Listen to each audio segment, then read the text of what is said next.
Hey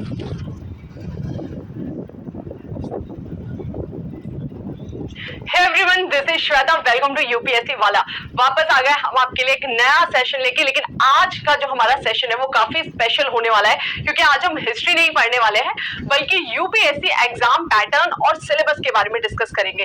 तो जो भी स्टूडेंट 2024 के लिए तैयारी कर रहे हैं उनके लिए सबसे पहले जो एग्जाम का फर्स्ट स्टेज मैं बोलूंगी या पहला स्टेप है वो क्या है, सबसे पहले जानना जरूरी है हमारे यूपीएससी एग्जाम का पैटर्न. पैटर्न क्या होता है बेसिकली कि आप जिस पेपर के लिए अपीयर होने वाले हैं या आप जिस एग्जाम की तैयारी कर रहे हैं उस एग्जाम में आपको कौन कौन से पेपर देने हैं, कितने मार्क्स के आपको वहां पर एग्जाम देने होंगे, क्या स्टेजेस हमें देखने को मिलेंगे, नेगेटिव मार्किंग है या नहीं है, या फिर सब्जेक्टिव मोड में है या ऑब्जेक्टिव मोड में है, मतलब लिख कर आना है या फिर ओएमआर शीट फिल करके आनी है. तो ये सारी चीजें सबसे पहले आपको जानना चाहिए. मतलब युद्ध लड़ने से पहले युद्ध के मैदान के बारे में थोड़ा सा हमें ब्यौरा पता होना चाहिए. तो आपको जो एग्जाम देना है यूपीएससी सीएससी उसके एग्जाम में अपीयर होने से पहले पैटर्न वर्ड टू वर्ड दिमाग में सेट होना चाहिए. दूसरा, एग्जाम का सिलेबस. सिलेबस क्या है? सिलेबस है हमारे युद्ध के मैदान का हथियार. यानी कि आप जिस एग्जाम में अपीयर होने वाले, जिसकी आप प्रिपरेशन कर रहे हैं, जिसके लिए आप बहुत सारे डिफरेंट बुक्स पढ़ते हैं, बहुत सारे अलग अलग रिसोर्सेज फॉलो करते हैं, इंटरनेट का यूज करते हैं. तो जब भी आप इन चीजों का प्रयोग करेंगे, प्रयोग करते हुए आपको क्या पढ़ना है एग्जाम के पॉइंट ऑफ व्यू से और क्या स्किप करना है ये पता होना बहुत ज्यादा जरूरी है. और ये आपको कहां से पता लगेगा? मतलब जो स्टूडेंट पूछते हैं ना हम कौन सी बुक फॉलो करें, हम कौन से सोर्सेज को फॉलो करें, तो एक्चुअली ये खुद यूपीएससी बताता है कहां, अपने सिलेबस में. तो आपको सिलेबस अच्छे से याद होना चाहिए. जितनी ज्यादा आपकी सिलेबस पे कमांड है उतना ज्यादा बिल्कुल सही डायरेक्शन में मूव करेंगे. यानी सिलेबस की अच्छे से समझ है तो फिर आपको इधर उधर नहीं भागना पड़ेगा और आप जब भी कुछ पढ़ेंगे आप वही पढ़ेंगे, चाहे न्यूज़पेपर हुआ चाहे कोई बुक हुआ, जो कि आपके एग्जाम के लिए फ्रूटफुल होगा. ठीक है, तो चलिए स्टार्ट करते हैं सेशन को. काफी सारे स्टूडेंट्स यहाँ पर जुड़ चुके हैं, तो सभी बच्चों को वेरी गुड इवनिंग. हाँ जी, 0 लेवल से बताइएगा. बिल्कुल बिल्कुल 0 लेवल से चलेंगे हम. हाँ, जय श्री राम. ठीक है, तो ये काफी दिन के बाद हम लाइव सेशन हमारा लेकर आए, तो इस तरह की जेनरिक सेशन जल्दी जल्दी अब हम कराते रहेंगे ताकि अभी से आप लोग प्लान मैनर में प्रिपरेशन अपनी स्टार्ट कर सके. मैम कौन से सब्जेक्ट्स कंपलसरी है? बिल्कुल बताएंगे अनिकेत जी, बस थोड़ा सा पेशेंस रखिए. तो हम यूपीएससी के बारे में एक एक स्टेप करके आज जानेंगे. ठीक है, हाँ जी बिल्कुल, बस थोड़ा सा पेशेंस रखिए.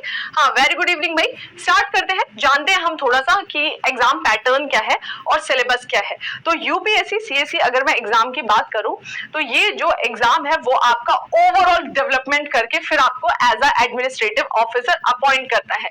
यानी पहले आपका किया जाएगा पूरा विकास, और पूरे विकास के लिए यूपीएससी जो है वो आपका एक नहीं बल्कि 3 पेपर कंडक्ट कराता है. तो अगर हम यूपीएससी एग्जाम की बात करें, बस थोड़ा सा एक बार समझिएगा, इधर ज्यादा ध्यान मत दीजिए, इधर ज्यादा ध्यान दीजिएगा.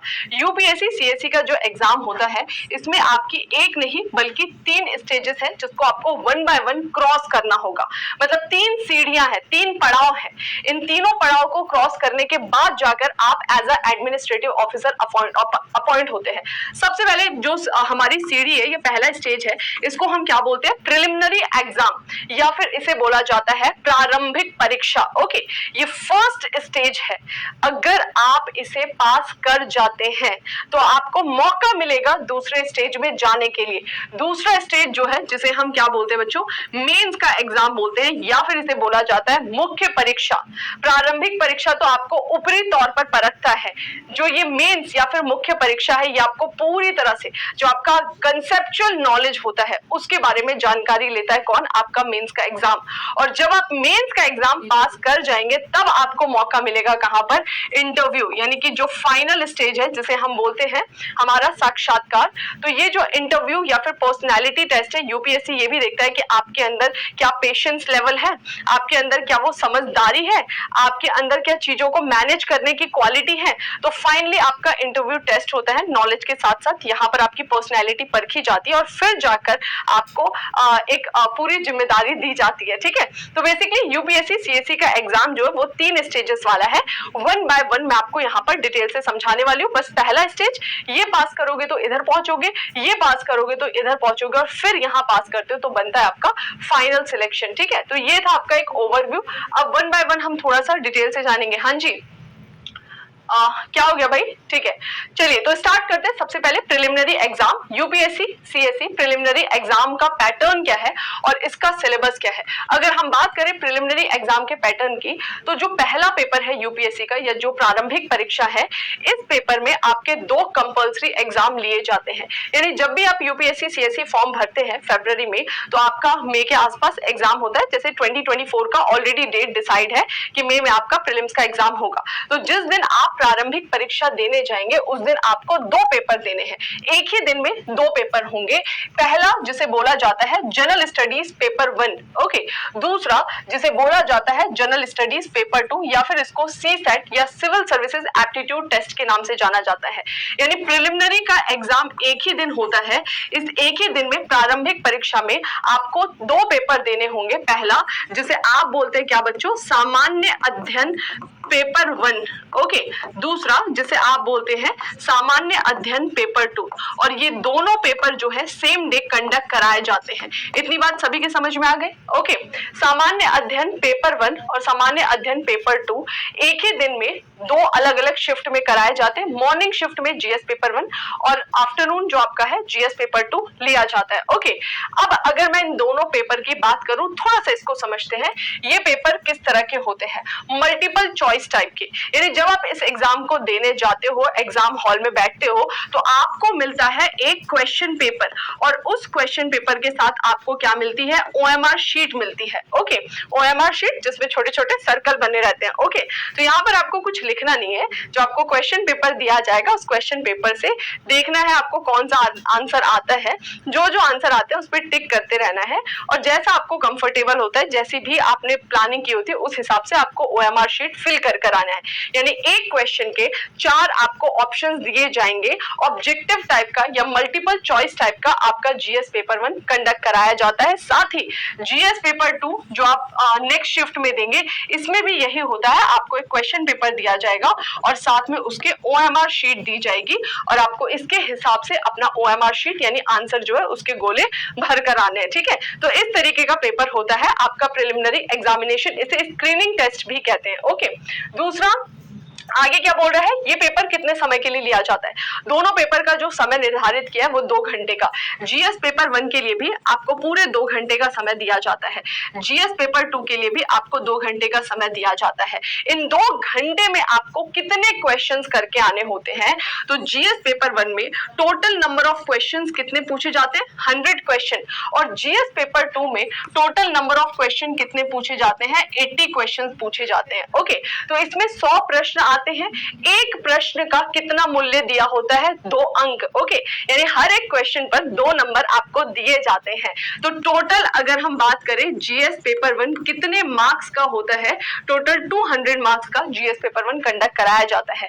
और जीएस पेपर 2 80 क्वेश्चन होते हैं, लेकिन ये कितने मार्क्स का होता है, 200 मार्क्स का होता है या 200 अंक का कंडक्ट ये भी कराया जाता है। तो एक बार हम वापस फटाफट देखते हैं। प्रारंभिक परीक्षा 2 पेपर लिए जाएंगे, एक ही दिन में होगा। सामान्य अध्ययन पेपर 1, सामान्य अध्ययन पेपर 2, ओके। 2-2 घंटे का पेपर होगा। दोनों में ही आपका मल्टीपल चॉइस 4 स्टेटमेंट दिए होंगे और आपको ओएमआर शीट फिल करके आना होगा, ठीक है। 200 मार्क्स का पेपर होगा। यहां तक सबको क्लियर है। अब थोड़ा सा और जान लेते हैं हम। अभी मैं बताऊंगी नहीं, आगे हम देखेंगे पेपर 1 में क्या होता है, पेपर 2 में क्या होता है। फिलहाल के लिए बस इतना ध्यान रखिए कि जो जीएस पेपर 1 होता है, इसके मार्क्स से ही आपका क्या बनता है, कट ऑफ बनता है। यानी आपका जो कट ऑफ बनने वाला है, जिससे पता लगेगा कि भाई आप पास कर रहे हो या नहीं कर रहे हो, वो किस पर डिसाइड होता है, जीएस पेपर 1 पर, ओके। तो यहाँ पर आपको बेस्ट परफॉर्मेंस देना होता है, यहाँ पर आपका कंपटीशन सबसे ज्यादा होता है। वही अगर मैं जीएस पेपर 2 की बात करूं, तो ये किस तरीके का होता है, ये क्वालिफाइंग नेचर का होता है। क्वालिफाइंग का मतलब है कि केवल आपको इसको पास करना है।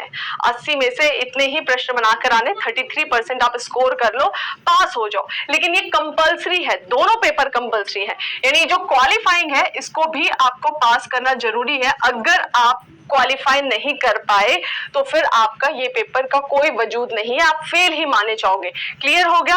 तो जब आप प्रिलिमिनरी एग्जाम में जाते हैं तो आपको मॉर्निंग शिफ्ट वाले पेपर में तो प्रॉपर युद्ध लड़कर आना है, जिसमें बेस्ट से बेस्ट परफॉर्मेंस देना है कि मुझे 100 क्वेश्चन में से मैक्सिमम करेक्ट करके आने हैं। ठीक है, वही जो आपका दोपहर बाद का शिफ्ट होता है, यहाँ पर आपको अच्छी परफॉर्मेंस देनी है, लेकिन ध्यान रखना है इसको आपको क्वालिफाई करना है। तो उसी हिसाब से अपनी प्रिपरेशन करिए कि इसको आप अच्छे से पास कर जाए, 33% जो है आपका स्कोर हो जाए। अब यहाँ पर एक क्वेश्चन और आता है स्टूडेंट्स के दिमाग में, जो भी बच्चे यहाँ पर है। हाँ जी, हेलो, ओके,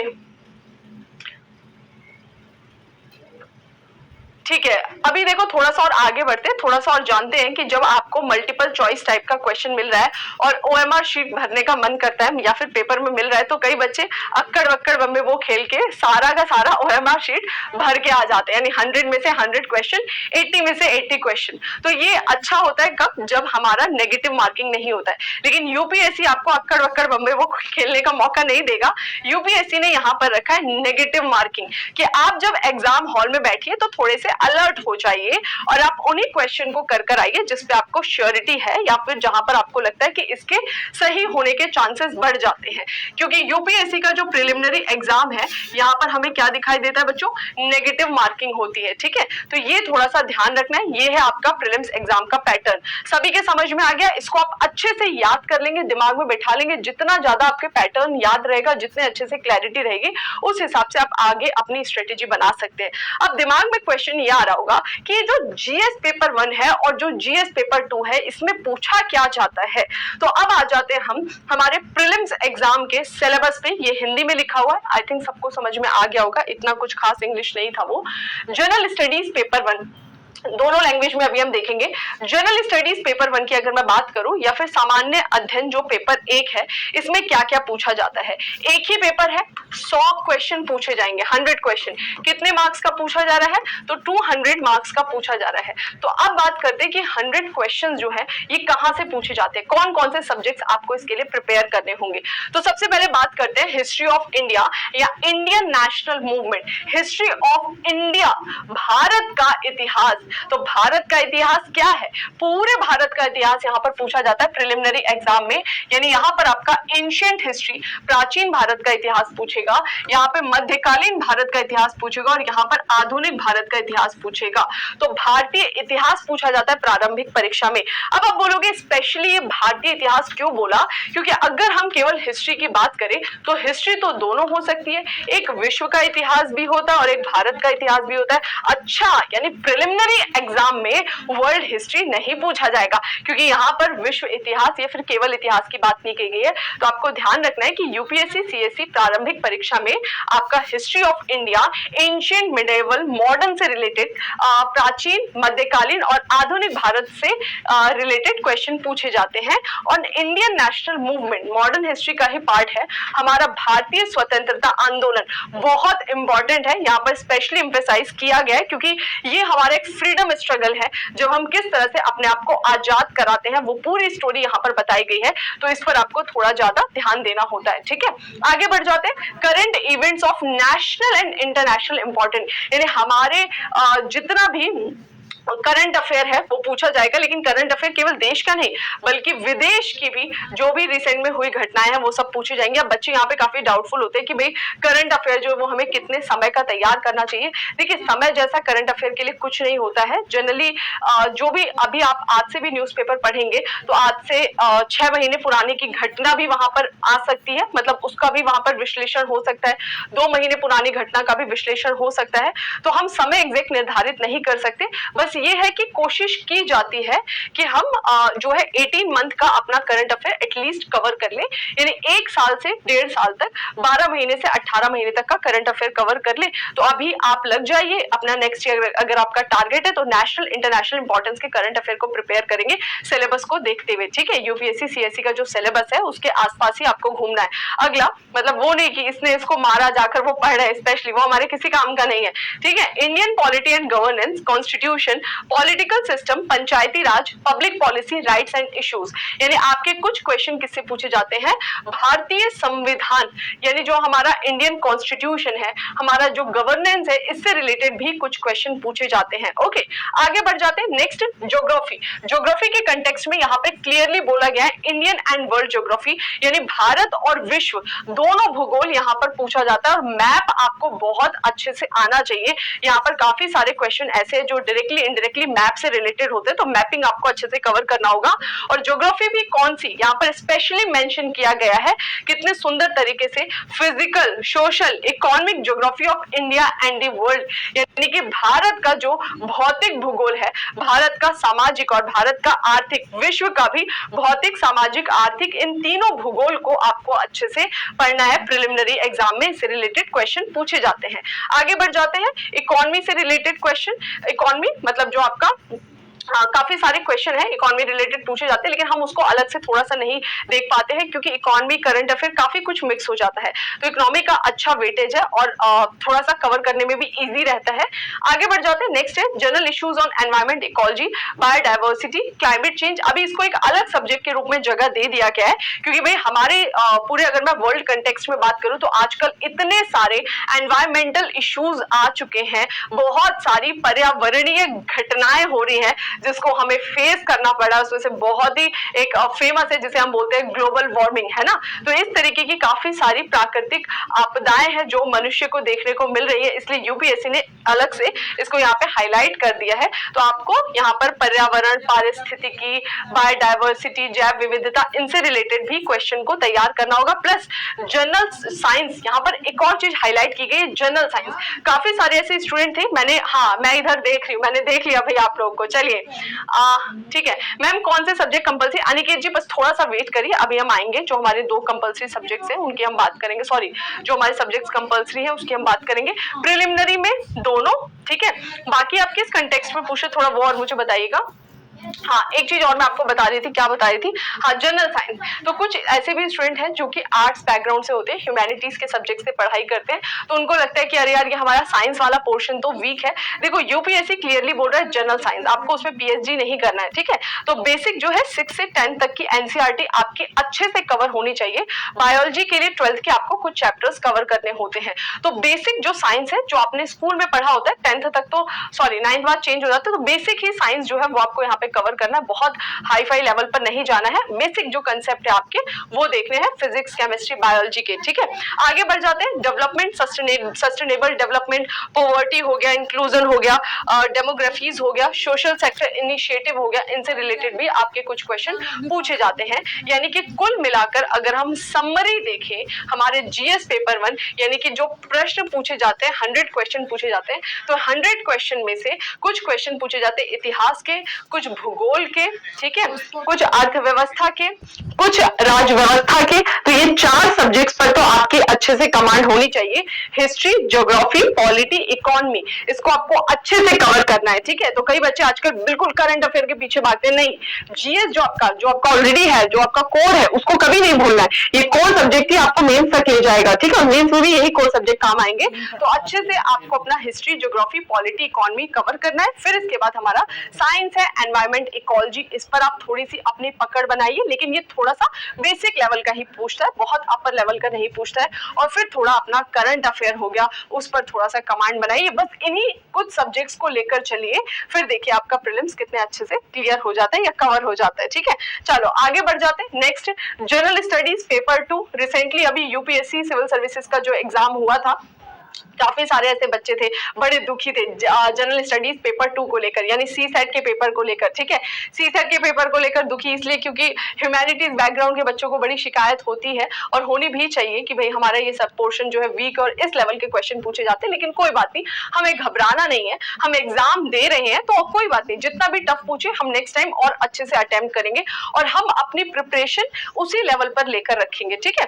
तो अब अगर एप्टीट्यूड या फिर जीएस पेपर 2 की बात करें, इसे बोला जाता जाता है सीसेट का एग्जाम या सिविल सर्विसेज एप्टीट्यूड टेस्ट, क्योंकि आप एक एडमिनिस्ट्रेटिव ऑफिसर बनने जा रहे हो, मतलब उसी के एग्जाम दे रहे हो ना, ये तो आपका एक पड़ाव है कि आपकी एक जांच की जा रही है। तो जब आप इस लेवल पर जाकर एज अ एडमिनिस्ट्रेटिव ऑफिसर काम करोगे तो थोड़ा सा ये आपका इंटेलेक्चुअल लेवल भी देखना चाहता है कि कितना अच्छा है, आपको हर एक क्षेत्र की, हर एक विषयों की एक उस लेवल की समझ होनी चाहिए, इसीलिए सीसेट को इंक्लूड किया गया है और सीसेट को क्वालिफाइंग रखा गया। तो हमें हड़बड़ाना नहीं है सीसेट को लेकर, क्योंकि ये क्वालिफाइंग है तो हमें इसी हिसाब से इसकी प्रिपरेशन करनी है। बस थोड़ा सा सिलेबस को ध्यान में रखना है कि भाई सिलेबस क्या बोल रहा है। अच्छा मेरा ये पोर्शन वीक है, कोई बात नहीं, क्वालिफाइंग है, टोटल 80 क्वेश्चन पूछे जाएंगे, तो मैं इस वाले पोर्शन को छोड़ दूं, कुछ और तैयार कर लूं जिससे मेरे 50 क्वेश्चन कवर हो जाए। तो हमको पैनिक नहीं हो रहा है, हमें उस पर ज्यादा जोर नहीं देना है कि वो आता ही नहीं, बिल्कुल पूरा उसमें एफर्ट करें। कुछ और चीजें हैं जो हमें आती हैं जिसमें हम अच्छा मेहनत करके उसमें अच्छे से अच्छे मार्क्स लाके इसको क्वालिफाई कर सकते हैं। ठीक है, तो ये जो एप्टीट्यूड टेस्ट है इसमें क्या बात कर रहा है, कॉम्प्रिहेंशन पूछे जाते हैं आपके, हिंदी के वो गद्य पद्य टाइप के आते हैं, उसमें से आपको आंसर जो है वो सिलेक्ट करने होते हैं। Interpersonal skill including communication skill related, decision making and problem solving से रिलेटेड क्वेश्चन पूछे जाते हैं। ठीक है, जनरल मेंटल एबिलिटी यानी कुछ क्वेश्चन जो है आपको यहाँ पर कॉम्प्रिहेंशन के दिखेंगे, पैराग्राफ दे देगा, आंसर छाटने होंगे। कुछ क्वेश्चंस आपको रीजनिंग के दिखेंगे, है ना, रीजनिंग के अलग अलग टाइप के आपको क्वेश्चन दिखते हैं, जैसे कि डायरेक्शन रिलेटेड क्वेश्चन होते हैं, इस दिशा में चला, फिर इस दिशा में, फिर इस दिशा में। तो ये तो 2-4 बार प्रैक्टिस करके आपका खुद ब खुद हो जाएगा। एक जो पूरा फैमिली चार्ट होता है उससे ब्लड रिलेशन वाला, उससे रिलेटेड क्वेश्चन पूछते हैं। तो ये बहुत बेसिक चीज है, जब आप बार बार प्रैक्टिस करेंगे ना खुद ब खुद इसमें प्रो हो जाएंगे। ठीक है, इसके अलावा कुछ बेसिक न्यूमेरिसी यानी कि थोड़ा सा मैथ से रिलेटेड यहाँ पर आपके कुछ क्वेश्चन पूछे जाते हैं, उस पर थोड़ा सा आपको कमांड बना लेना है। डेटा इंटरप्रिटेशन, तो ये ग्राफ वगैरह से रिलेटेड भी क्वेश्चन पूछे जाते हैं। तो ये जो पूछ रहा है ना बेसिकली आपका ये पूरा का पूरा एप्टीट्यूड टेस्ट, इसमें आप अपना रीजनिंग अच्छा कर सकते हैं। जो कुछ हमारे क्वेश्चंस है ये आपके बेसिक न्यूमेरिसी की, इस पे आप प्रैक्टिस कर सकते हैं अच्छे से, क्योंकि ये फिक्स रहता है कि इस टाइप का ही पैटर्न में पूछा जाएगा। ठीक है, इसके अलावा जो आपका डिसीजन मेकिंग से रिलेटेड है वो बेसिकली आ जाता है, उसमें एक क्वेश्चन आ जाएगा, पूछ लेगा कि बताओ भाई ये घटना हो रही है, अब आप क्या करेंगे ऐसी स्थिति में। तो वो जब 2-4 बार आप प्रैक्टिस करेंगे तो आपको खुद समझ में आ जाएगा। इमोशनल होके या ज्यादा प्रैक्टिकल होके डिसीजन नहीं लेना है, ये सोचना है कि अगर मैं उस पद पर होता तो क्या करता। तो वो आपका बस यही है आपका एप्टीट्यूड का टेस्ट जो क्वालिफाइंग होता है। और इसके लिए मैं सिर्फ बच्चों को यही बोलूंगी कि थोड़ा सा आपको काम करना होगा, और काम करते हुए आपको क्या करना होगा, प्रीवियस ईयर क्वेश्चन, जितना प्रीवियस ईयर क्वेश्चन लगाएंगे, जितनी ज्यादा प्रैक्टिस करेंगे, खुद ब खुद इसमें कमांड बन जाएगा। स्टार्टिंग में थोड़ा ऑड लगेगा, जो ह्यूमैनिटीज के स्टूडेंट है उन्हें कुछ लग सकता है कि अरे यार ये प्रॉब्लम हो रहा है मुझे मैथ्स में या रीजनिंग में, लेकिन धीरे धीरे जब आप प्रैक्टिस करेंगे आपका एक होल्ड हो जाएगा और इस लायक तो हो जाएंगे एटलीस्ट आप इसको क्वालिफाई कर जाए। ठीक है, तो बस इतना ही इसका रोल है, इसमें ज्यादा स्ट्रेस नहीं लाना है, इसको हटाने का, ये करने का नहीं, पूरा ध्यान इस पे कि हमें कैसे अपने आप को मजबूत करना है। ठीक है, मैम सिर्फ मैथ से क्लियर हो सकता है कि नहीं बच्चा, कोई भी एक सब्जेक्ट को पकड़ के मत बैठना कभी भी, है ना। नंबर ऑफ क्वेश्चन कभी कम ज्यादा आ गए फिर क्या करोगे, है ना। तो अभी आपको क्या करना है, कोई एक ऐसा है कि बिल्कुल ही आपका वो सब्जेक्ट बहुत वीक है तो आप थोड़ा बहुत कामचोरी वहां पे दिखा सकते हो कि अरे यार इसको थोड़ा हम साइड कर दें क्योंकि क्वालिफाइंग है। लेकिन ऐसा नहीं कि बिल्कुल ही आप छोड़ के चलो एक सब्जेक्ट, नहीं, क्वालिफाइंग पर ध्यान देना है, वरना जीएस में आपने जितनी भी मेहनत कर रही है वो सारी वेस्ट हो जाएगी अगर आप क्वालिफाई ही नहीं कर रहे हैं। तो 3 महीने पहले से ही आप इसमें टेस्ट पेपर लगाना चालू कर दो। और अभी क्या करो, हर वीक जो है एक टेस्ट जो है एप्टीट्यूड का लगा लिया करो। वीक में एक इतना तो कर ही सकते हो ना, 2 घंटे का टेस्ट है, संडे बैठकर दे लिया करो, तो धीरे धीरे आपकी प्रैक्टिस हो जाएगा। और टेस्ट देना मतलब ये नहीं कि टेस्ट दे के आपको नंबर लाने, उसमें टेस्ट देने का मतलब है कि आपने टेस्ट दिया, आपके 5 ही क्वेश्चन ठीक हुए, 10 ही हुए, कोई बात नहीं, फिर आप पूरा टेस्ट पेपर का सॉल्यूशन देखो और सॉल्यूशन से वापस से पूरे पेपर को लगाओ। तो धीरे धीरे आपके दिमाग में, आपकी मेमोरी में चीजें रहनी चालू हो जाएंगी, समझ आपकी विकसित हो जाएगी। और ऐसे 10-12 टेस्ट दे दो तो अगली बार खुद ब खुद आपका स्कोर बढ़ने लग जाएगा क्वालिफाइंग पेपर के नाम पे। ठीक है, चलो अभी आ जाते हैं आगे, बढ़ते हैं हम मेंस के पॉइंट ऑफ व्यू से। ठीक है, हाँ जी, अब आ जाते हैं UPSC IAS syllabus for mains. Mains का थोड़ा सा पैटर्न और सिलेबस देख लेते हैं। The question paper for the IAS mains examination will be of the, अच्छा ये देखो थोड़ा सा ध्यान रखना है कि जहां प्रिलिमिनरी एग्जामिनेशन था, प्रिलिमिनरी का पेपर हुआ, पेपर 1 हुआ, पेपर 2 हुआ, पेपर 2 आपको क्वालिफाई करना है, पेपर 1 से आपकी कट ऑफ निर्धारित होगी। काफी चीजें आपके कट ऑफ को वेरी करती हैं, नंबर ऑफ वैकेंसी हो गया, प्लस दूसरा की जो आपका पेपर है वो इजी है, टफ है, इन सारी चीजों से थोड़ा बहुत वेरी करता है आपका कट ऑफ, ठीक है। अगर आप इस कट ऑफ को क्लियर करते हैं फिर आप कहाँ जाएंगे, आपको मौका मिलेगा मेंस का पेपर देने का, ठीक है। तो ये जब कट ऑफ क्लियर करते हैं ये ध्यान रखना है, बस यही तक है, इसके मार्क्स आप आगे लेकर नहीं जा रहे, यहीं पर आपको रुक जाना है, ये मार्क्स यही रह जाएंगे। अब आप बिल्कुल खाली हाथ चलेंगे दोबारा से युद्ध लड़ने के लिए, किसमें, अपने मेंस के एग्जाम में। तो मेंस के एग्जाम तक कोई मार्क्स नहीं आते, यहाँ पर वापस से आपको स्टार्टिंग से चीजें करनी होती है। मेंस का पेपर आपका स्क्रीनिंग टेस्ट नहीं है, मेंस का पेपर आपकी प्रॉपर नॉलेज टेस्ट है, डेप्थ में आपकी कितनी कंसेप्चुअल क्लैरिटी है वो पूछा जाएगा यहाँ पर। और इसीलिए मेंस का पेपर जो है वो ऐसे टाइप का होता है, या फिर इसे बोलते हैं कि यहाँ पर आपको पूरी व्याख्या करनी होती है, सब्जेक्टिव मोड में होता है, इसको आपको प्रॉपर लिख कर आना होता है, आंसर राइटिंग करनी होती है, जैसे आपने अपने ग्रेजुएशन में किया, जब आप ग्रेजुएट हो रहे थे, एग्जाम्स देते थे, आंसर लिख कर आते थे, वैसे यहाँ पर आपको क्वेश्चन मिलेंगे और आपको आंसर लिख कर आना होगा, ठीक है। एक और इंटरेस्टिंग चीज, जो आपका मेंस का पेपर होता है, हर एक पेपर के लिए आपको कितना समय दिया जाता है, 3 घंटे का समय दिया जाता है। यानी कि आपको अपने आप को इतना मजबूत करना होगा कि लगातार आप 3 घंटे लिख सको। यानी इतनी बात तो समझ में आ गई है मेंस के पेपर का थोड़ा सा पैटर्न देख के कि आपका जो लिखने का स्किल है वो अच्छा होना चाहिए, क्योंकि आपको लिख के अपने आप को दर्शाना है ना। जो वहां पर जो भी चेक करेंगे आपकी कॉपी, तो वहां पर आप उनके सामने उपस्थित नहीं होंगे, आपको कितना भी ज्ञान है, कितनी अच्छी नॉलेज है, उससे कोई फर्क नहीं पड़ता, आपने कॉपी में किस तरीके से प्रेजेंट किया है, यानी आपका जो लिखने का स्किल है, राइटिंग स्किल है, वो कितना अच्छा है, उस पर डिपेंड करेगा आपके मार्क्स। यानी आपको ये स्किल डेवलप करना होगा। नॉलेज है अलग बात है, यहाँ पर आपको राइटिंग स्किल पर काम करना पड़ेगा। दूसरा ये भी स्किल डेवलप करना होगा कि 3 घंटे आप लगातार लिख सको। बहुत बड़ी बात होती है 3 घंटे लगातार लिखना। तो भाई 3 घंटे एक तो सिटिंग करना सीख जाओ कि भाई 3 घंटे बैठ के हमें पेपर मिल रहा तो हम लिख सके, वरना क्या होता है 10 मिनट पढ़ रहे हैं, फिर एक बार फोन चेक कर लिया, एक बार पानी पीने चले गए, एक बार वॉशरूम चले गए, बहुत सारी एक्टिविटी करते हैं। तो यूपीएससी बोलते हैं कि थोड़ा सा ठहराव जरूरी है, स्टडी करो तो प्रॉपर वे में बैठना सीखो ताकि आप मेंस के पेपर में बैठ सके। अब आ जाते हैं टोटल नंबर ऑफ पेपर, यानी मेंस में आपके टोटल कितने पेपर होते हैं। हर दिन 2 पेपर आपके लिए जाते हैं। एक दिन में आपको 3 घंटे नहीं, एक दिन में आपको 6 घंटे लिखना है। एक शिफ्ट में 3 घंटे लिखना है, फिर दूसरे शिफ्ट में 3 घंटे लिखना है, बीच में आपको एक ब्रेक जरूर मिलेगा। लेकिन ये 3 घंटे 6 घंटे लिखने का स्किल, वो भी अलग अलग पेपर के लिए, वो माइंडसेट कि सुबह हम कुछ और सोच के साथ गए थे, अब हम दूसरे शिफ्ट में कुछ और सोच के साथ किसी और पेपर को अपीयर करने वाले हैं, ठीक है। तो बहुत अच्छे से यूपीएससी जो है वो आपको जांच के फिर भेजता है। तो अब आ जाते हैं यूपीएससी का जो आपका मेंस का पेपर है, टोटल नंबर ऑफ पेपर यहाँ पर देख लेते हैं। पहला पेपर जो है, टोटल 9 पेपर होते हैं बेसिकली, यहाँ पर हमें दिखाई देते हैं। जो यूपीएससी का पहला पेपर होता है इसे हम बोलते हैं पेपर ए, ठीक है।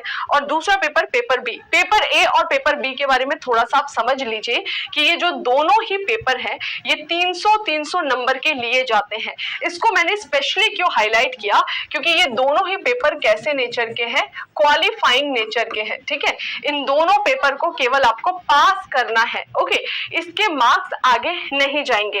पहला पेपर जो होता है वो किसका होता है, इंडियन लैंग्वेज का, जो कि कहां पर मेंशन है, 8th schedule of the constitution. अब आपको जब आप संविधान पढ़ेंगे, यानी जितने भी ऐसे बच्चे हैं जो कि फ्रेशर्स हैं यहाँ पर, जो अभी तैयारी चालू करी है, जब भी आपको मौका मिलेगा और आप मौका मिलते ही क्या स्टडी करेंगे, पॉलिटी की किताब उठाओगे और पॉलिटी पढ़ना चालू करोगे। जिस भी सोर्सेज से पढ़ो, आप जनरली लक्ष्मीकांत फॉलो कर लेते हैं, तो वहां पर आप जब अनुसूची को पढ़ोगे, स्केड्यूल, तो हमारे संविधान की टोटल 12 हमारे पास में स्केड्यूल दिखाई देते हैं, 12 अनुसूची, और उन 12 अनुसूची में से एक 8वीं अनुसूची है। 8वीं अनुसूची बात करती है भारत में मान्यता, संविधान द्वारा मान्यता दी गई भाषाओं की, जिसे हमारा कॉन्स्टिट्यूशन रिकॉग्नाइज करता है। ओरिजिनल हमें 14 लैंग्वेजेस दिखाई देती थी, बाद में अमेंडमेंट कर करके 22 लैंग्वेजेस। तो बात कर रहा है कि जो पेपर ए है ना, वो आपकी 8वीं अनुसूची में जो भाषा दी गई है उसमें से किसी एक का आपका पेपर होगा। अब जो हिंदी बेल्ट का व्यक्ति है वो हिंदी को चुन लेता है, जो नॉर्थ ईस्टर्न बेल्ट का होगा वो वहां की लैंग्वेज उठा लेगा, जो वेस्टर्न वाले रीजन का होगा वो वहां का उठा लेगा, जो दक्षिण भारत का होगा वो वहां पर उठा लेगा। तो सभी पूरे देश के जितने भी अलग अलग, पता है ना इंडिया में कितनी डाइवर्सिटी है, तो डाइवर्सिटी को ध्यान में रखते हुए यहाँ पर ये मेंशन किया गया है कि 8 शेड्यूल में जो भी लैंग्वेजेस हैं उनमें से किसी एक का आप जिसमें कंफर्टेबल है एक लैंग्वेज पेपर आपका होता है यहाँ पर, ठीक है। 300 मार्क का है, इसको आपको पास करना है। दूसरा आपका एक इंग्लिश का पेपर होता है।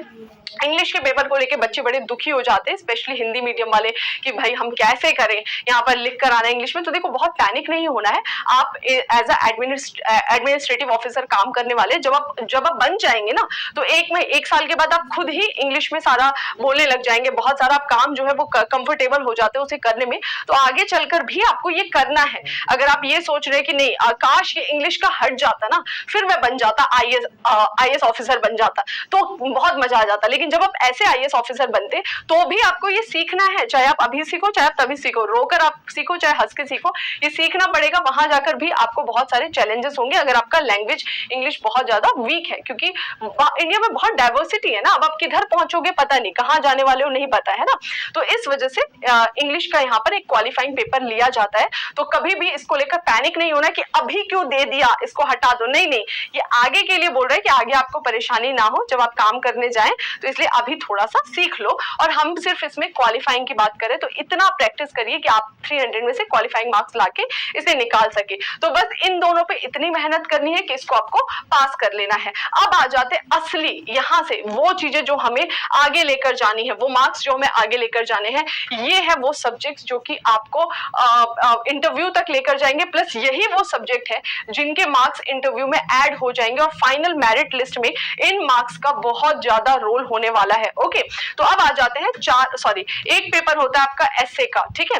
एस्से का पेपर 1 250 मार्क्स का होता है, यानी निबंध का पेपर होता है। 2 सेक्शन इसके आते हैं, 4 ऑप्शन, चार जो है आपको यहाँ पर दिए रहते हैं क्वेश्चन, उसमें से जैसा आपको कंफर्टेबल हो एक एक उठा के करना होता है। यानी एक आपका निबंध का पेपर होगा 250 मार्क्स का, ठीक है। अच्छा खासा पेपर है, बहुत अच्छा आप स्कोर कर सकते हैं। और निबंध के लिए बहुत बच्चे पैनिक होते हैं कि अरे हम निबंध का किताब पढ़े या कुछ पढ़े। देखो एस्से क्या है, ओवरऑल आपकी नॉलेज है। जब आपकी डिफरेंट सब्जेक्ट्स पर बहुत अच्छी नॉलेज होगी, करंट अफेयर पे अच्छी कमांड होगी, तो लास्ट में आपको थोड़ा सा बस प्रैक्टिस करना और बहुत अच्छा आप एस्से लिख सकते।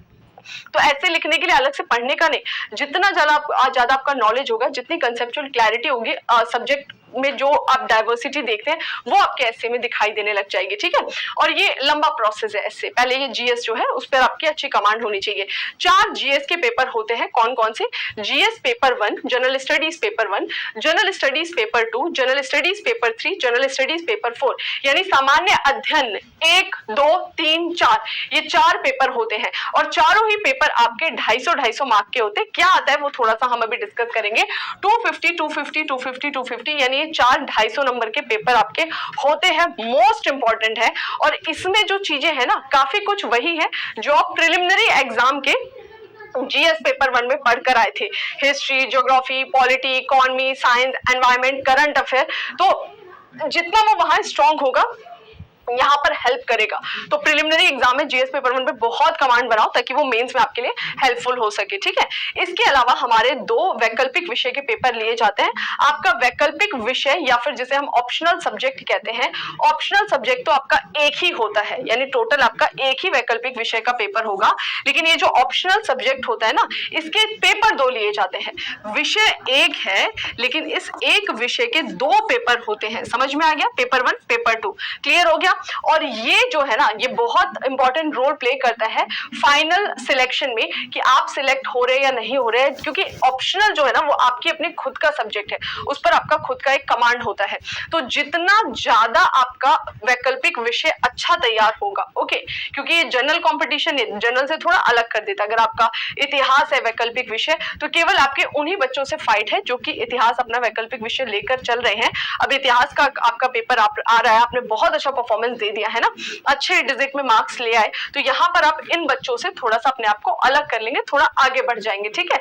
ऐसे अलग अलग ऑप्शनल सब्जेक्ट के लिए तो यहाँ पर आपको बहुत काम करना है। इस पर आप ज्यादा से ज्यादा अपने आप को स्ट्रांग बनाइए, यहाँ की नॉलेज अच्छी होनी चाहिए, ठीक है। और अगर हम टोटल मार्क्स की बात करें हमारे मेंस की, तो ये दोनों तो क्या हो जाएंगे बच्चों, क्वालिफाइंग हो जाएंगे, ठीक है। 1000 नंबर का क्या होता है आपका, जीएस के 4 पेपर होते हैं, ठीक है। 500 नंबर का आपका ऑप्शनल का 2 पेपर होता है। और इधर आ जाओ 250 नंबर का आपका एस्से होता है। तो 4 जीएस के पेपर ऑलमोस्ट वही है, थोड़ा बहुत अगर हम एथिक्स या कुछ चीजों को हटा दे, सिक्योरिटी वगैरह, तो बाकी ऑलमोस्ट जीएस पेपर 1 वही, सॉरी जीएस के 4 पेपर वही सब्जेक्ट्स हैं जो पेपर 1 में आप पढ़कर आए थे, बस थोड़ा सा यहाँ पर अलग लेवल पर आपको प्रेजेंट करना होगा। ठीक है, वैकल्पिक विषय आपका अपना विषय है, आप इसमें ऑलरेडी कंफर्टेबल है। एक ऐसे ही तो बचा है, ऐसे का क्या है, ऐसे कुछ नहीं है, जितना ज्यादा आपका ये सब तैयार रहेगा उतना अच्छा आप ऐसे लिख पाएंगे। ठीक है, तो ये आपका टोटल जो मेंस का पेपर होता है वो कितना होता है, 1750 मार्क्स का, यानी 1750 नंबर का आपका मेंस का पेपर लिया जाता है। आई होप यहाँ तक सभी स्टूडेंट्स को समझ में आ गया होगा। ठीक है, अब इन 1750 मार्क्स में से जितना अच्छा आप स्कोर करेंगे उतने ज्यादा आपके चांसेस बढ़ जाएंगे फाइनल सिलेक्शन में, क्योंकि इसमें आपके इंटरव्यू के मार्क्स आगे जुड़ने वाले हैं। और इंटरव्यू में थोड़ा बहुत भी ऊपर नीचे हो जाए और यहाँ पर आप कट टू कट लाइन पे अगर खड़े हैं तो आप कहाँ हो जाओगे, बाहर हो जाओगे। इतनी लंबी लड़ाई लड़के आए फिर बाहर होना पड़े तो नहीं, हम रिस्क नहीं लेंगे, हम मेंस में बेस्ट अपना परफॉर्मेंस देंगे बैलेंस अप्रोच के साथ में कि किधर हमें क्वालिफाई करना और कहां पर हमें अपना बिल्कुल जान लगा देना, बेस्ट परफॉर्मेंस देना। और इसमें ऑप्शनल का बहुत इंपॉर्टेंट रोल होगा, ये आपको एक अलग दिशा में ले जा सकता है, जैसे ऑप्शनल है या फिर ऐसे हो गया। अब यही बात यहाँ पर हिंदी में लिखी हुई है, आई होप यहाँ तक सबको समझ में आ गया होगा।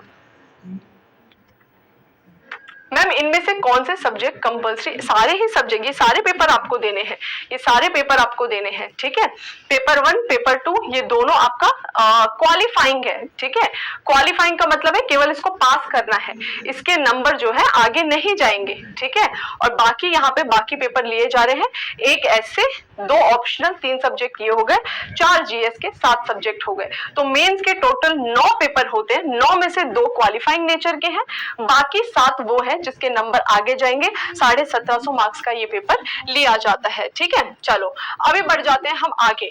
अब यहाँ पर थोड़ा सा मेंस का सिलेबस जान लेते हैं, बहुत तेजी से हम मेंस का सिलेबस डिस्कस करते हुए आगे बढ़ेंगे।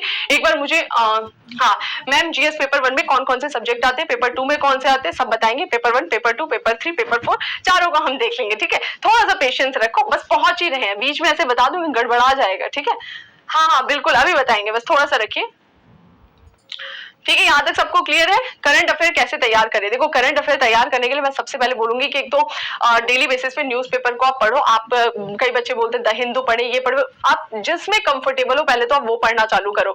क्योंकि क्या होता है, आप जब भी कोई मंथली मैगजीन्स फॉलो करते हो, मंथली मैगजीन क्या है, महीने में आ रही है, यानी आप पूरे महीने का खाने एक दिन खाओगे तो क्या हेल्थ पर इम्पैक्ट पड़ेगा, नेगेटिव इम्पैक्ट पड़ेगा ना। प्लस आपने डेली बेसिस पे, जैसे कॉलोनी में होता है लोग चुगलियां करते हैं, डेली बेसिस पे बाहर निकलते हैं, वॉक करते हैं, इसकी स्टोरी उसकी स्टोरी, तो याद नहीं करना पड़ता है, आराम से धीरे धीरे मेमोरी में सेट हो जाती है, पूरी कहानी, पूरे जीवन की कहानियां याद होती है। तो एग्जैक्टली ऐसे ही जो आपका करंट अफेयर रहता है, इसका आपको छोटा छोटा डेली डोज लेना होता है। और डेली डोज के लिए आप क्या कर सकते हैं, कोई ऑनलाइन जो क्लासेस चल रही है हमारे प्लेटफॉर्म पे, उसकी हेल्प ले सकते हैं। लेकिन आप न्यूज़पेपर को जरूर देखिए, घर में जो न्यूज़पेपर आ रहा है ना, एक बार उसको पलट लिया करो जल्दी से, थोड़ा बहुत आप देखते रहोगे, अच्छा पार्लियामेंट का सेशन चल रहा है, अच्छा ये वाली घटना हो गई है, इकोनॉमिकली हम अप डाउन हो रहे हैं, क्या हो रहा है, ये सारी चीजें ना थोड़ी आपके नजर में रहेंगी। तो वो ऐसा डोज होता है ना जो ऑटोमेटिक आपके अंदर जा रहा होता है। और जब आप मंथ के एंड में मंथली मैगजीन उठाकर पढ़ते हैं ना, तो आपको लगता है कि अच्छा पूरे महीने हमने ये सब सुना है, अब इसी को सही तरीके से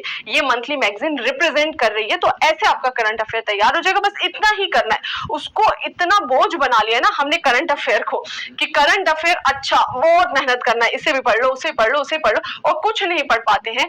एंड में बहुत बच्चे मैंने ऐसे देखे हैं कि यूपीएससी का पेपर सिर्फ इसलिए छोड़ देते कि उनका करंट अफेयर ही तैयार नहीं है, फिर जा रहे हैं कि ईयरली कोई मैगजीन लेके पढ़ ले, कॉन्फिडेंस नहीं आ रहा है। तो इसलिए आप बहुत बड़े बड़े टारगेट्स मत रखो, 10 मैगजीन 10 प्लेटफॉर्म नहीं, आपको सिर्फ एक तो डेली बेसिस पे थोड़ा न्यूज़पेपर से फैमिलियर रहिए, जो आपको इजी लगता है आप वो पढ़िए, कोई फर्क नहीं पड़ता, फर्क पड़ेगा वो फर्क कौन कवर कर देगा, मैगजीन कवर कर देंगी, मैगजीन अच्छा काम करती है। ठीक है, तो जो भी मंथली मैगजीन है आप वो उठाइए, उठाकर वहां से अच्छे से पढ़िए, और यही बार बार करना है। जो आपकी मंथली मैगजीन उसको रिवाइज मल्टीपल टाइम रिवाइज करिए, फिर देखिए आपका करंट अफेयर कितना स्ट्रांग हो जाएगा। ठीक है, और बाद में आपको जो मन करे आप टेस्ट सीरीज वगैरह के थ्रू और मजबूत कर सकते हैं। चलो अभी फटाफट इसे देखते हैं और फिर हम अपने सेशन को एंड करेंगे। हाँ जी, ठीक है। कुछ बच्चे यहाँ पे छोटे छोटे बच्चे हैं 11th क्लास के 12th क्लास के, तो आप लोग को बस यही करना है कि घर में जो भी आपके अखबार आता है उस अखबार पे थोड़ी सी अपनी नजर डालते हुए चलिए, थोड़ा थोड़ा पढ़ते रहा करिए डेली बेसिस पे, ठीक है। और कोई मैंने बहुत सारे ऐसी लड़कियों को देखा है जो उसमें जाएंगी, बॉलीवुड हॉलीवुड का कोई न्यूज आएगा वो पढ़ेंगे, लड़के स्पोर्ट्स का ढूंढते हैं, ठीक है। ये अपने इंटरेस्ट से अलग थोड़ा सा एग्जाम के पर्सपेक्टिव से या सोसाइटी के पर्सपेक्टिव से भी आपको चीजें देखनी होंगी। आगे बढ़ जाते हैं, इंग्लिश का फटाफट देखते हैं। इंग्लिश का क्या सिलेबस है, वही जो क्वालिफाइंग है 300 मार्क्स का। तो यहाँ पर कॉम्प्रीहेंशन पूछा जाता है, तो कॉम्प्रीहेंशन के लिए जैसा क्वालिफाइंग है ना, आपको थोड़ा सा प्रैक्टिस करना होगा, ठीक है। प्रिसाइज राइटिंग आता है, वोकैबुलरी पूछा जाता है, शॉर्ट ऐसे पूछा जाता है। तो ये सारी चीजें ऐसी ना जिसको आप प्रैक्टिस कर सकते हैं। तो अगर आप वीक में भी, जैसे आपका पूरा तैयार हो जाता है दिसंबर तक, अगर पूरा आप सिलेबस कवर कर ले रहे हैं, तो वीक में भी अगर आप 1 दिन 2 दिन इसको प्रैक्टिस कर रहे हैं ना, तो आप फैमिलियर हो जाएंगे उसको लिखने की। धीरे धीरे आपको पता लगेगा कहाँ कहाँ पे हमें इंप्रूव करना है, कहाँ कहाँ पे ग्रामेटिकल एरर आ रहा है, किस तरीके से इनको लिखना होता है, ठीक है। तो जब आपका मेंस का एग्जाम आएगा तो आप पैनिक नहीं होंगे। आगे बढ़ जाते हैं, इंडियन लैंग्वेज। इंडियन लैंग्वेज में ये सारी चीजें हमारी पूछी जाती हैं, वही ऑलमोस्ट चीजें हैं, लेकिन ये आपके लैंग्वेज में पूछा जा रहा है। ये इंग्लिश में है और ये आपके इंडियन लैंग्वेज में। और ये दोनों पेपर के बारे में याद रखना है कि दोनों क्वालिफाइंग नेचर के हैं, तो आपको इसी हिसाब से तैयारी करनी है कि इसको आपको पास करना है और इसको फेल नहीं कर जाना है। फेल कर गए तो गड़बड़ा जाएगा। अब आ जाते हैं जीएस पेपर 1 पे। कुछ बच्चे अभी पूछ रहे थे कि मैम जीएस पेपर 1 जो है इसमें कौन कौन से सब्जेक्ट्स कवर होते हैं। जल्दी कोई एक सेशन लाएंगे जिसमें हम ये भी देखेंगे कि जो पेपर 1 के सब्जेक्ट्स है इनका सिलेबस क्या है। अभी फिलहाल ये जानते हैं कि जीएस पेपर 1 में कौन से सब्जेक्ट्स पूछे जाते हैं। ये पेपर होता है टोटल आपका 250 मार्क्स का, 250 नंबर का ये पेपर लिया जाता है। और इस पेपर में आपके सब्जेक्ट्स कवर होते हैं history, geography, art and culture and Indian society, यानी कि क्या बात कर रहा है, इतिहास, भूगोल, कला और संस्कृति, और लास्ट में भारतीय समाज की बात कर रहा है। तो देखो यहाँ पर बोल दिया सीधे छोटे शब्दों में इतिहास। इतिहास का मतलब है सारा इतिहास, चाहे वर्ल्ड हिस्ट्री है चाहे इंडियन हिस्ट्री है, सब कुछ इसमें इंक्लूड है, ठीक है। तो यहाँ पर आपका मेंस में आपको वर्ल्ड हिस्ट्री भी अच्छे से तैयार करनी होगी। ज्योग्राफी, सारा ज्योग्राफी इसमें इंक्लूड है। फिर art and culture, art and culture की अलग से बात की गई, कला और संस्कृति। और कला और संस्कृति, आर्ट एंड कल्चर को लेकर भी बच्चे बड़े परेशान रहते हैं, अलग से पढ़ने की कोशिश करते हैं। मेरा ऐसा मानना है कि जब भी आप हिस्ट्री या सब्जेक्ट्स ये अपने कवर कर रहे हैं, तो जब आप हिस्ट्री पढ़ते हैं ना, खुद ब खुद, जैसे एंशिएंट हिस्ट्री से हम स्टार्ट करते हैं, इंडस वैली सिविलाइजेशन। तो इंडस वैली सिविलाइजेशन जब आप पूरा पढ़ रहे हो तो वहां से आर्ट एंड कल्चर को गायब करके थोड़ी पढ़ोगे। साथ के साथ जब भी आप कोई टॉपिक कवर करते हैं ना, वही के वही किस तरह के टेम्पल्स थे, किस तरह की मूर्तियां थी, क्या इनका स्ट्रक्चर था, वो साथ के साथ आर्ट और कल्चर को कवर करते हुए चलो, तो आपको उसको अलग से निकाल के पढ़ने की आवश्यकता कभी नहीं पड़ेगी। साथ के साथ आप उसमें, और वो इजी रहता है याद करना। अलग से रटने लग जाते हो ना तो बड़ा प्रॉब्लम होता है। इसके अलावा क्या पूछ रहा है, Indian society, Bharatiya Samaj, easy होता है। ये 4 सब्जेक्ट जो है इनसे रिलेटेड क्वेश्चन पूछा जाता है। तब कभी कभी क्वेश्चन इधर उधर भी हो जाते हैं, तो पैनिक नहीं होना है, क्योंकि जब आप मेंस का पेपर देने जा रहे हो, एक ही दिन में 2 पेपर हो रहे हैं, तो ऑलमोस्ट आप प्रिपरेशन कर चुके रहते हो, ठीक है, तभी आप पेपर देने जा रहे हो। तो ये वाला नहीं कि इधर उधर थोड़ा हो गया तो वहां पे नहीं, ठीक है। अभी हम अटेम्प्ट करने की सिचुएशन में हम काफी पढ़कर आए हैं।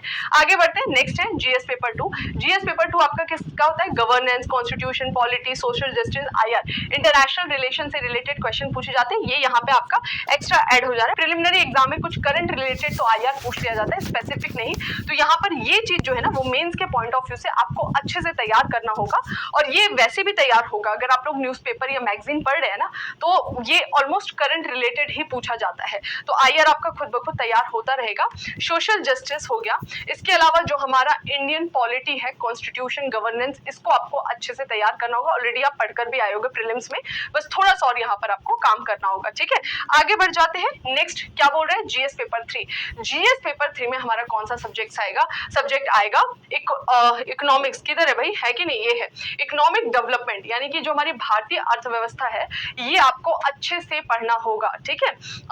इकोनॉमिक डेवलपमेंट या फिर इकोनॉमिक्स है, यहाँ पर मोस्ट इंपॉर्टेंट है, यानी इसका काफी अच्छा खासा वेटेज होता है। इसके अलावा जो हमारा एनवायरमेंट, बायोडाइवर्सिटी रिलेटेड क्वेश्चन है, पर्यावरण, पारिस्थितिकी, जैव विविधता, उसका यहाँ पर काफी इंपॉर्टेंट पोर्शन हो जाता है। नेक्स्ट है हमारा security and disaster management. Security, disaster management, ये आपको तैयार करना है मेंस के पॉइंट ऑफ व्यू से। तो आप देखिए हर पेपर में कुछ नई चीज ऐड हो जा रही है जो हमने प्रीलिम्स में नहीं पढ़ा था, जो हमें मेंस में अलग से पढ़ना पड़ रहा है। जैसे जीएस पेपर 1 में हमारा वर्ल्ड हिस्ट्री ऐड हो गया, सोसाइटी ऐड हो गया, जीएस पेपर 2 में आईआर स्पेशली ऐड हो गया, जीएस पेपर 3 की अगर हम बात करें तो यहाँ पर सिक्योरिटी, डिजास्टर मैनेजमेंट हो गया, वो ऐड हो गया। ये तो आप पेपर 1 प्रीलिम्स में भी पढ़कर आए हो। ये आ गया साइंस एंड टेक्नोलॉजी। तो साइंस, एनवायरमेंट, विज्ञान, पर्यावरण, पारिस्थितिकी, अर्थव्यवस्था, ये सब्जेक्ट्स तो हम पहले भी पढ़े थे, यहाँ पर थोड़ा सा उस पर अच्छे से पकड़ होनी चाहिए। ये थोड़ा सा मेंस के पॉइंट ऑफ व्यू से आपको कवर करना होगा। लास्ट है जिस पर आपको बिल्कुल अलग से जाके तैयारी करनी होगी, आपका जो आखिरी चौथा पेपर है। ये बहुत इंपॉर्टेंट है, पता नहीं क्यों स्टूडेंट इसे लाइटली लेते हैं, लेकिन ये मोस्ट इंपॉर्टेंट है। मतलब आप नॉलेज के साथ तो एडमिनिस्ट्रेटिव ऑफिसर बन रहे हैं, लेकिन आप उन चैलेंजेस को, प्लस जब आपके सामने कोई प्रॉब्लम आएंगी वहां पे कौन सी चीज सच्ची है, कौन सी झूठी है, इमोशनल होना है, प्रैक्टिकल होना है, ये सब आपको कौन सिखाता है? हमारा जीएस पेपर 1, ये जीएस पेपर 4, ये जो है ना, ये सब्जेक्ट, ये पेपर, ये आपके अंदर बहुत ठहराव लाएगा। ये आपकी डिसीजन मेकिंग जो पावर होती है ना, उसको बहुत स्ट्रॉन्ग करता है। तो ये इसका बहुत अपने आप में इंपॉर्टेंट रोल है। इवन ये आपको एक अच्छा इंसान भी बनाने में मदद करता है। तो जीएस पेपर 4 जो है ये कवर करता है एथिक्स, इंटीग्रिटी, एप्टीट्यूड। ठीक है, ये हमारा हो गया चारों पेपर। ओके, अब यहाँ पर मैं बात कर लूं ऑप्शनल की। ऑप्शनल जो है यहाँ पर यूपीएससी ने अच्छी खासी लिस्ट जारी की गई है। यहाँ पे ये सारे जो सब्जेक्ट्स है, इसमें से किसी को भी आप अपना एज अ वैकल्पिक विषय या फिर एज अ ऑप्शनल सब्जेक्ट जो है वो चूज कर सकते हैं। ऑप्शनल सब्जेक्ट जो है 4 जीएस के पेपर, 1 एसए का पेपर और बाकी 2 ऑप्शनल के 2 पेपर होते हैं, पेपर 1, पेपर 2। ऑप्शनल सब्जेक्ट जब भी आप चूज करेंगे वो टोटली आप पर डिपेंड करता है। लेकिन ये सारा यहाँ पर आप लिस्ट देख लीजिए। कुछ बच्चे बोलेंगे कि हम कैसे डिसाइड करें कि हमारा वैकल्पिक विषय क्या हो, तो बहुत सारे फैक्टर्स हो सकते हैं जिसको आप अपने ऑप्शनल को चूज करते हुए ध्यान रख सकते हैं। जैसे कि सबसे पहला तो आपको फैक्टर क्या, जब आप यूपीएससी की तैयारी करें या फिर अगर ऐसा बच्चा है कि 12th के बाद ही डिसाइड करना चाह रहा है मेरा ऑप्शनल क्या हो और मैं ग्रेजुएशन में वही सब्जेक्ट्स लूं, तो थोड़ा सा जीएस के पेपर को पढ़ लीजिए, थोड़ा हिस्ट्री देख लीजिए, थोड़ा ज्योग्राफी देख लीजिए, पॉलिटी, इकोनॉमी या कुछ सब्जेक्ट्स जो है जिसमें आपका इंटरेस्ट है उन्हें देख लीजिए। उनका जो है इंटरेस्ट आप देखिए कि आपका इंटरेस्ट बेसिकली किस में आ रहा है। सबसे महत्वपूर्ण यही होता है, क्योंकि ऑप्शनल से आपको प्यार करना होगा। जितना इसके प्यार में रहोगे उतना अच्छा स्कोर करोगे मेंस में। तो अपना थोड़ा इंटरेस्ट देखिए, इंटरेस्ट के लिए थोड़ा सब्जेक्ट को जानिए, उसके जो टॉपिक्स है उसको जानिए, थोड़ा मेहनत करना पड़ेगा। फिर दूसरा, आपका ग्रेजुएशन में क्या रहा, आप इस बेसिस पे भी डिसाइड कर सकते हो। अगर आपके ग्रेजुएशन का सब्जेक्ट बहुत स्ट्रॉन्ग है तो आप उसको भी एज अ ऑप्शनल कंसीडर कर सकते हैं। तीसरा और मोस्ट इंपॉर्टेंट जो है, आपके रिसोर्सेज मिल रहे हैं कि नहीं, मतलब जो आपका कंटेंट है, जो आपका मार्केट में बुक्स है वो इजीली अवेलेबल है कि नहीं है, या अगर आप कोचिंग भी लेने वाले तो कोचिंग भी अवेलेबल है कि नहीं है। इसका सिलेबस भी आपको देखना होगा कि सिलेबस औकात में है कि औकात के बाहर चला गया है। ठीक है, इसके अलावा आपको देखना होगा इसका स्कोर, कि इसका स्कोर कैसा आ रहा है। मतलब प्रीवियस जो है 4 to 5 ईयर का ऑप्शनल का अपना स्कोर देख लीजिए कि क्या ये ठीक ठाक स्कोर इसमें बन जा रहा है। तो ये कुछ 4-5 चीजें हैं जिसे आप कंसीडर कर सकते हैं। लेकिन इन 4-5 चीज में सबसे इंपॉर्टेंट चीज यही है कि आपको मजा किस में आ रहा है पढ़कर। मजा आ रहा है तो बाकी सारे फैक्टर्स जो है वो आप अपने आप कवर कर सकते हैं। ठीक है, तो ये हमारे ऑप्शनल सब्जेक्ट है जिसमें आप अपने हिसाब से चूज कर सकते हैं। ऑप्शनल वैकल्पिक विषय को लेते हुए बड़ा अलर्ट रहिएगा, ये आपको आगे भी पहुंचा सकता है। और कोई गलत डिसीजन ले लिया ऑप्शनल को लेकर तो फिर गड़बड़ भी हो सकती है। और कुछ बच्चों ने अगर ऑलरेडी गलत डिसीजन लिया हुआ है, अगर आपको गलत डिसीजन मतलब ये नहीं कि किसी का सुनकर आपको अगर लग रहा है कि भैया आपका ऑप्शनल पे वो कमांड नहीं है, आप बार बार एफर्ट कर रहे हैं, चीजें नहीं हो पा रही है, तो आप चेंज भी कर लो। ऐसा नहीं कि पकड़ के उसे बैठे हुए कि नहीं भाई अब इतना मेहनत कर लिया तो इसको नहीं छोड़ना है। अगर लग रहा है कि नहीं हम इसमें कंफर्टेबल नहीं है, 6-8 महीने उस पर आपने मेहनत किया है, तो कोई बात नहीं, वहीं पर उसे रोक दीजिए और आगे कुछ और आप डिसाइड कर सकते हैं। ठीक है, बस आपको डरना नहीं है, क्योंकि आप क्या बनने जा रहे हो, आप सिविल सर्वेंट बनने वाले हो। तो ऐसे चैलेंजेस के लिए आपको तैयार रहना होगा। ठीक है, लास्ट स्टेज है, फाइनल स्टेज है। 1750 मार्क्स का पेपर देके आने के बाद अगर आप पास कर रहे हो, आपका मेंस निकल रहा है, तो आप इंटरव्यू के लिए जाएंगे। इंटरव्यू जो है वो टोटल कितने मार्क्स का कंडक्ट कराया जाता है, 275 मार्क्स का इंटरव्यू कंडक्ट कराया जाता है। और इसमें जितना भी आप स्कोर करें, देखिए वो तो डिपेंड करता है कैसा आपका इंटरेक्शन हो रहा है। इसका कोई टाइम नहीं है फिक्स, क्योंकि मेंस में तो मैंने बोला हर एग्जाम के लिए आपको 3-3 घंटे, यहाँ पर आपका टोटल इंटरेस्ट पर जो आपके इंटरव्यूअर है उनके इंटरेस्ट पर डिपेंड करता है, प्लस आपका इंटरेक्शन कैसा हो रहा है। कभी कभी जब इंटरव्यू लिया जाता है मजा आता है बात करने में, तो लंबी बात चल जाती है, कभी कभी कचरा है, चलो बाहर निकलो, ऐसा वाला भी हाल हो जाता है। तो ये टोटल डिपेंड करता है आपका उनका इंटरेक्शन कैसा हो रहा है। और इंटरव्यू जस्ट एक पर्सनैलिटी टेस्ट है, नॉलेज तो होना ही चाहिए, ऑब्वियस है। जब आप मेंस लिख कर आए तो आपके पास बहुत अच्छा खासा ज्ञान होगा, तभी आप मेंस लिख कर आए। लेकिन इसके अलावा और भी चीजें हैं एज अ पर्सनैलिटी जो वहां पर जांची जाती हैं। तो बस ये जो है ना पर्सनैलिटी डेवलपमेंट, ये एज अ यूपीएससी एस्पिरेंट जब आप प्रिपरेशन करते हैं खुद ब खुद तैयार हो जाता है। मतलब जब आप 8 घंटे की स्टडी करते हो ना तो आपके अंदर पेशेंस लेवल आ जाता है। आप जब बार बार एग्जाम में फेल होते हो ना तो आप अपने आप को जो पैनिक लेवल है उसको कंट्रोल कर पाते हो, ठीक है। जो आपका टेम्परामेंट है उस पर आप कंट्रोल कर पाते हो। आपके आसपास इतनी सारी एक्टिविटी चलती है, सोसाइटी में चल रहा है, सोशल मीडिया प्लेटफॉर्म है, बहुत सारी ऐसी चीजें, दिवाली, होली और भी बहुत सारी चीजें जो आपको अट्रैक्ट करती है, लेकिन आप फिर भी यूपीएससी पर फोकस कर रहे हो, तो ये आपका एक कंसंट्रेशन लेवल बढ़ा रहे हैं। तो जो हमारी प्रिपरेशन है ना वही हमें कहीं ना कहीं तैयार कर दे रहे हैं हमारे इंटरव्यू के लिए। तो बहुत इसके लिए पैनिक नहीं होना है, बस समझदारी से काम करना है। इंटरव्यू में अच्छा आप स्कोर कर सकते हैं, और इसमें थोड़ा ऊपर नीचे होगा तो कौन संभालेगा, हमारा मेन संभालेगा। इसीलिए मेंस में अच्छे से आपको कमांड रखना है, ठीक है। तो ये था हमारा आज का एक छोटा सा सेशन, थोड़ा बड़ा हो चुका है लेकिन फिर भी कोई बात नहीं। हमारा UPSC exam pattern, prelims, mains, interview, 3 stages हैं, अलग अलग तरीके से आपको जांचा जा रहा है। पहला ऊपरी तौर पर, ठीक है, दूसरा आपको पूरे बिल्कुल कंसेप्चुअल नॉलेज के बेसिस पे, आपके ठहराव के तौर पर, और तीसरा as a person, as a personality, आपके नॉलेज के साथ आपकी पर्सनैलिटी कितनी अच्छी है वो जांचा जा रहा है। फिर आपको कमांड दिया जा रहा है एडमिनिस्ट्रेशन का, ठीक है। यहाँ तक सबको क्लियर है? क्या अगर मेरा टारगेट 2026 है तो मैं आज से कब तक का करंट अफेयर, देखो अभी क्या करना है ना, बहुत सिंपल है। 2026 है, 2028 है, 2030, कभी कभी आप एग्जाम दो। करंट अफेयर के लिए ऐसा कब से कब तक नहीं होता है। करंट अफेयर क्या है, कब से कब तक का नहीं। जैसे अब आप कुपोषित है तो आप कुपोषित के लिए कब से कब तक नहीं, आप बस पोषण लेना चालू करो, धीरे धीरे खुद रिकवरी कर जाओगे। तो ऐसे आप अभी का पढ़ना चालू करो। आपको ये नहीं कि कब से पुराना जाके, पुराना छोड़ो ना, पहले डेली का पढ़ना चालू करो। मतलब जो मेरा पुराना है उसको तो मैं बाद में कवर करूंगी, पहले डेली बेसिस पे करंट अफेयर को सम्मिलित करो। अब आपको कैसे करना है, न्यूज़पेपर को कभी नहीं छोड़ना है। घर में जो लोकल न्यूज़पेपर आता हो, कोई भी आता हो, उसको पलट लो, एक बार देख लो। उसमें नहीं कि 2 घंटे पढ़ रहे, 10 मिनट बस देख लो। थोड़े थोड़े आपको क्या हो जाएगा ना, मिनिस्टर का नाम याद हो जाएगा, थोड़ी थोड़ी एक्टिविटीज पता लग जाएंगे, इकोनॉमी के छोटे छोटे टर्म्स पता लग जाएंगे। फिर मंथली मैगजीन पे काम करो, और डेली ऑनलाइन क्लासेस लगती है, हमारे चैनल पर भी करंट अफेयर का क्लास होता है, उसको आप ज्वाइन करो अगर आप स्पेशली कुछ अच्छा करंट पे काम करना चाहते हैं। बस मोर देन इनफ है। अब इससे ज्यादा मत भागो, ये भी वेबसाइट फॉलो कर लो, वो भी कर लो, वो भी। फिर क्या होता है, एक टाइम पे आप कुछ नहीं कर पाओगे, वो रह ही जाएगा, और वो बाद तक, एग्जाम तक यही जाएगा, और एक बैगेज लेके चल रहे होते हैं। अरे यार मेरे को वो करना है, जिस दिन मैं करूंगा, मैं 18 महीने से ही करूंगा, मैं जाऊंगा वापस पुरानी जनवरी से और वहां का करंट, ऐसा नहीं करना है, ठीक है। तो बिल्कुल आराम से चीजों को कवर करना है। सारे पेपर ऑब्जेक्टिव टाइप है, नहीं प्रीलिम्स के पेपर ऑब्जेक्टिव टाइप है, मेंस के सब्जेक्टिव टाइप है, और आपका इंटरव्यू ओरल वर्बली चलता है, ठीक है।